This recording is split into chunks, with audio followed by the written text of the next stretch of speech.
Problem और challenge जो है ना, वो इम्पॉर्टेंट है लाइफ में।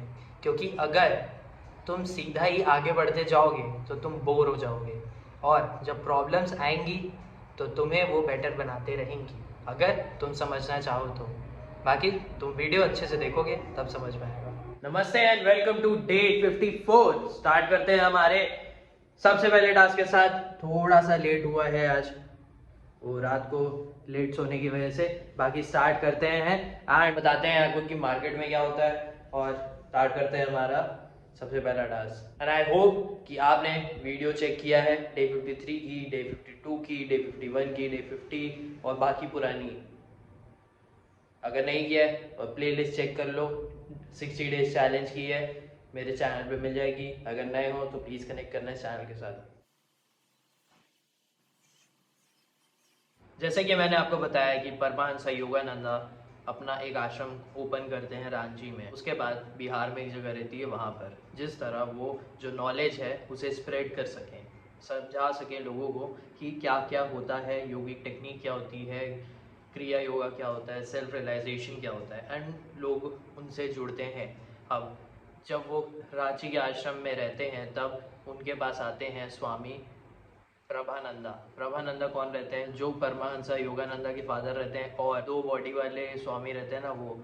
इनकी स्टोरी मैंने बताई है, आप वीडियो में देख लेना कि ये अब एक जगह पे रहते हैं एंड दूसरी जगह से एक जन को बुला लेते हैं। तो ये सबसे पहली चीज़ परमहंसा योगानंदा अपने योगिक जर्नी में एक्सपीरियंस करते हैं। स्वामी प्रभानंदा आते हैं एंड वहाँ पर कुछ दिन के लिए स्टे करते हैं एंड उन्हें बहुत ज़्यादा अच्छा लगता है वो सब देखकर जो परमहंसा योगानंदा कर रहे हैं, क्योंकि वो नॉलेज स्प्रेड कर रहे हैं जो श्री युक्तेश्वर गिरी से मिला है उनको। उसके बाद फिर वो और समझाने का ट्राई कर रहे हैं जिस तरह लोग उनसे जुड़े हैं, एंड बहुत सारे लोग उनके आश्रम आते थे। एंड परमहंसा योगानंदा ने और भी आश्रम ओपन किए थे, जो उनको डोनेशन मिल रहा था, जो भी कोई कंट्रीब्यूशन करने का ट्राई कर रहा था, वो सब।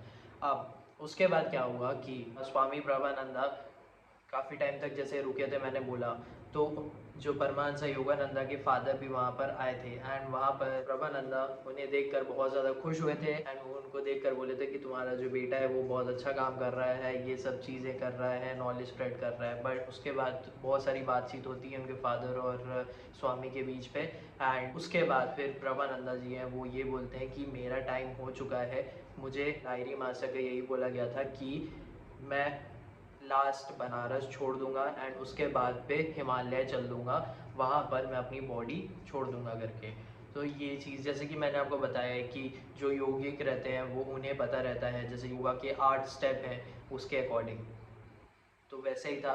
एंड उसके बाद फिर थोड़ा इमोशनल हो जाते हैं परमहंस योगानंदा उनके फादर। उसके थोड़े टाइम बाद प्रभानंदा जी जो हैं वो चले जाते हैं एंड फिर वहाँ पर वो बॉडी छोड़ देते हैं। अब उसके बाद जो सेकंड स्टोरी है ना, वो ये है कि जो परमहंस योगानंदा हैं वो ट्रिप में जाते रहते हैं, अपने डिसिपल्स के साथ जाते हैं। उसके बाद फिर वहाँ पर जाकर मेडिटेशन करते हैं, चीज़ें समझते हैं। उनके पहचान में ना एक बच्चा रहता है जो काफ़ी ज़्यादा उन्हें पसंद रहता है, उसका नाम रहता है काशी।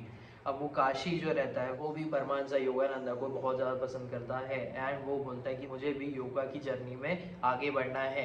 उसके बाद ना परमहंस योगानंदा को पता रहता है काशी के बारे में, एंड ना वो बोलते हैं कि तुम ना ज़्यादा टाइम नहीं जियोगे। शौक तो लगता है ये सबको सुनकर, बट उसके बाद ना काशी ये बोलते हैं कि अगर मैं मर गया और उसके बाद मेरी सोल जो है वो किसी और बॉडी में गई, तो क्या आप प्रॉमिस कर सकते हो कि मुझे वापस इस जर्नी में लेके आओगे? फिर वो बोलते हैं कि अगर जो डिवाइन मदर का ब्लेसिंग रहा तो मैं ज़रूर लेके आऊँगा करके। उसके बाद एक ट्रिप में और जाते हैं तो वो काशी को समझा के रखते हैं कि तुम आश्रम में ही रहना और कहीं मत जाना, अगर तुम आश्रम में रहोगे तो बच सकते हो। परमहंस योगानंदा अपने ट्रिप में चले जाते हैं, फिर काशी के फादर आ जाते हैं आश्रम रांची में।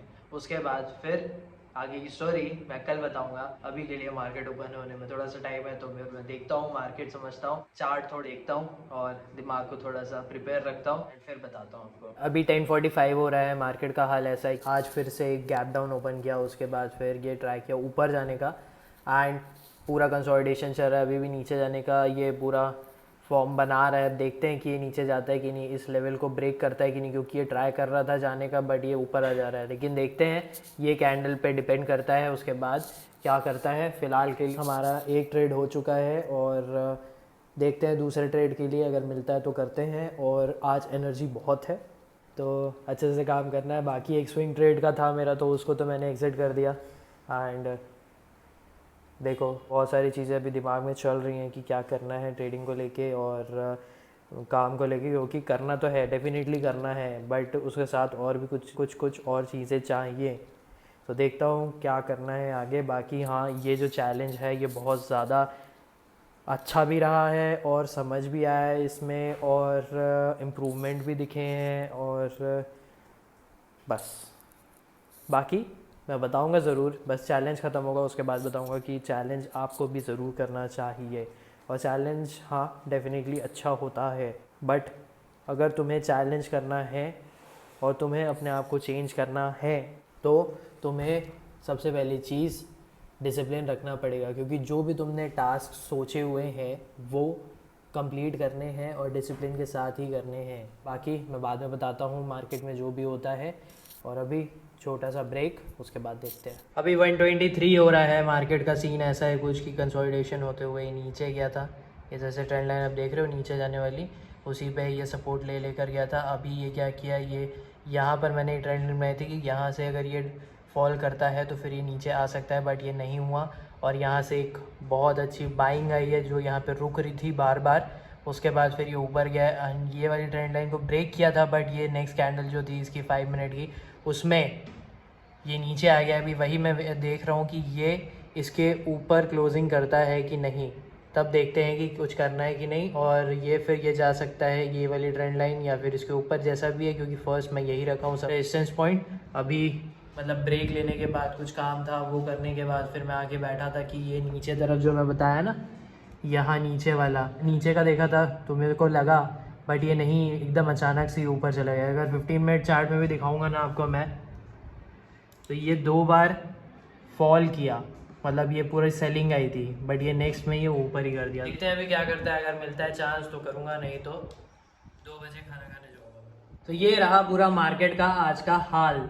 यहाँ से लेके यहाँ तक बस इसने ट्रेड किया है, मतलब कि अप्रॉक्स कुछ 50 पॉइंट का है, इसी रेंज में ही सिर्फ रहा है।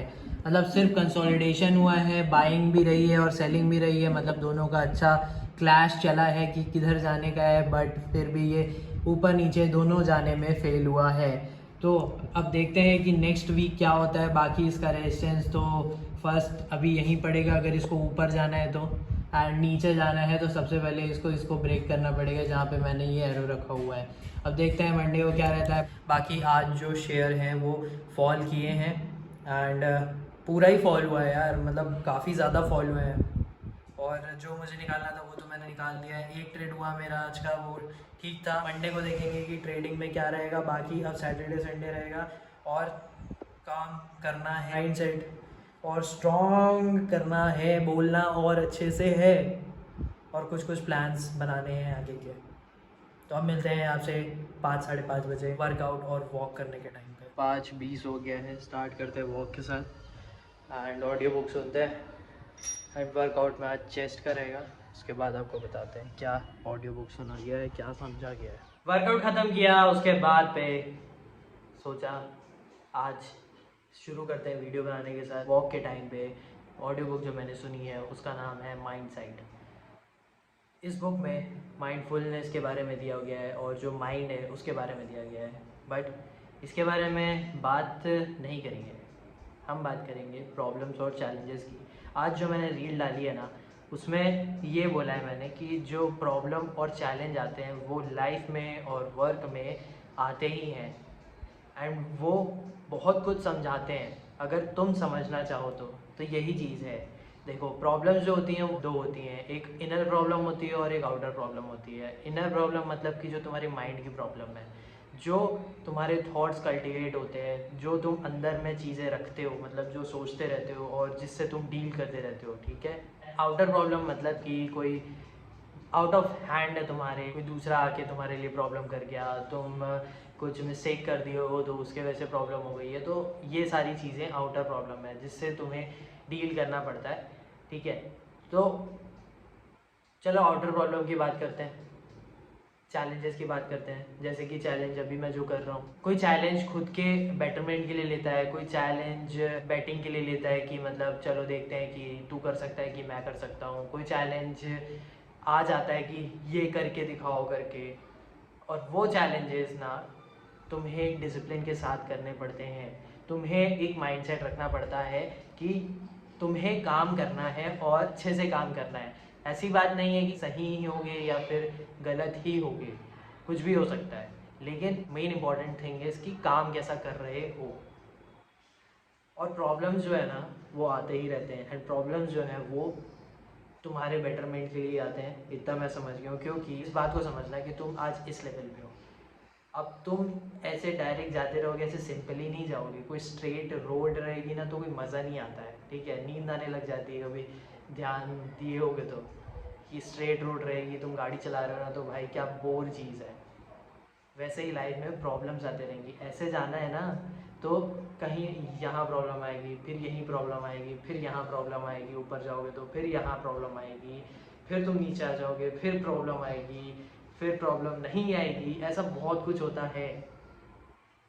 एंड जो प्रॉब्लम है ना वो कुछ ना कुछ चीज़ें सिखाती है। वो तुम्हें सिखाएगी तुम्हें बेटर बनना पड़ेगा, तुम्हें मेंटली स्ट्रॉन्ग रहना पड़ेगा, तुम्हें फाइनेंशियल की ज़रूरत है, तुम्हें रिलेशंस की ज़रूरत है, तुम्हें लाइफ को अच्छे से जीने की ज़रूरत है, तुम्हें खुश रहने की ज़रूरत है, तुम्हें काम करते रहने की ज़रूरत है, तुम्हें टाइम की इज्जत करने की ज़रूरत है, तुम्हें स्पिरिचुअलिटी की ज़रूरत है, तुम्हें ध्यान करने की ज़रूरत है। बहुत सारी चीज़ें होती हैं जो प्रॉब्लम और चैलेंजेस रियलाइजेशन करवाती हैं, और जिसको समझना रहता है वो समझ जाता है और उसके लिए बेटर हो जाता है। और जिसको लगता है कि यार ये प्रॉब्लम्स क्यों आ रही हैं, यार ये प्रॉब्लम्स मेरे साथ ही हो रही है, यार मेरी किस्मत ही ख़राब है, यार मैं क्या करूं इसका, तो सिंपल सा चीज़ है कि तुम्हें शांत रहना है।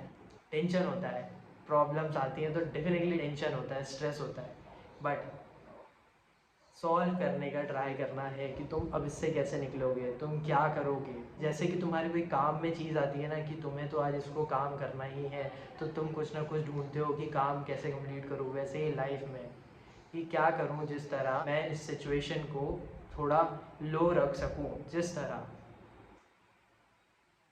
मुझ पे इतना ये हावी ना हो कि मैं दुखी हो जाऊँ। क्योंकि दुखी जो है ना वो इंसान बहुत जल्दी होता है और खुश रहने में टाइम लगता है, और खुश रहना इज़ वेरी इम्पोर्टेंट। समझ आया? आई होप आया होगा। बाकी आज के जो कि 54th डे है उसके सारे टास्क कंप्लीट कर दिए हैं मैंने। आज मुझे ऐसा लग रहा है कि थोड़ा आराम करने की ज़रूरत है, बिकॉज़ मेरी जो आँख है वो थोड़ी सी दर्द कर रही है। क्योंकि स्क्रीन के सामने तुम लगे रहते हो ना, देखते रहते हो, तो आँखों में बहुत ज़्यादा असर पड़ता है और इस तरह ना थोड़ी इचिंग भी हो रही है। तो बस आज का टास्क मेरे सारे जैसे कंप्लीट हो गए हैं, तो आज का दिन ख़त्म करते हैं डे 54 को, एंड अब मिलते हैं आपसे डे 55 को। तो आई होप आपको समझ में आया होगा कि जो चैलेंजेस और प्रॉब्लम्स है वो एक बेटर चीज़ होती है अगर उसे तुम अच्छे से समझो तो। देखो जो प्रॉब्लम है वो तुम्हें तोड़ेगा, अच्छे से तोड़ेगा, बट याद रखना कि तुम अगर इससे निकल लोगे ना, मतलब समझ जाओगे और आगे बढ़ोगे, तो ये तुम्हें कुछ ना कुछ अच्छा बनाएगा। वही चीज़ मैंने भी की है, मेरा एक्सपीरियंस है भाई। आगे अच्छे से समझाएंगे, बट आप चैनल के साथ कनेक्ट रहना और वीडियोस को देखते रहना। बाकी थैंक यू फॉर वॉचिंग।